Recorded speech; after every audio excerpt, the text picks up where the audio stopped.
اهلا بكم. مصطفى ابراهيم، مخرج مسرحي، مخرج حفل الافتتاح ومخرج حفل الختام. سعيد جدا بتواجدي هنا في مهرجان سين، ونتمنى ان شاء الله الفعاليات تكون عجبتكم، واتمنى كمان ان حفل الافتتاح وحفل الختام يكون عجبكم. حفل الافتتاح تقدم بفكره صوت المسرح. ايوه، المسرح اللي بيحاول ان هو يوصل صوته طول الوقت. حفله الختام ان شاء الله بكره تشوفوها باذن الله بعنوان الفينال. كل ممثل بيحاول ان هو يحلم، يقول حلمه على خشبه المسرح.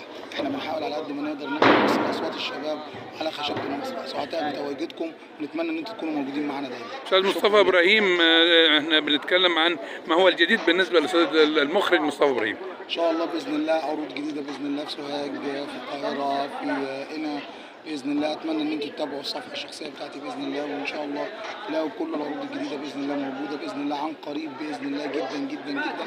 في شهر 4 شهر 5 فرقه سوهاج القوميه، فرقه الطفل، كمان في عروض ديكور كتير جدا كمان من تصميمي وتنفيذي باذن الله ان شاء الله. سؤال اخير، لماذا لم تشترك في المسابقه الرسميه لهذا المهرجان؟ والله انشغال بعروض تانية كتير جدا، مرتبطات غصب عني، فما قدرتش ان انا اوفي يعني فكره ان احنا نبقى موجودين بعرض، لكن ده شيء يسعدنا اكيد يعني. نتمنى لك كل التوفيق، وان شاء الله تشارك في المهرجانات القادمه باذن الله رب العالمين. سعيد جدا بحضرتك وسعيد بتواجدك دايما. شكرا استاذ مصطفى.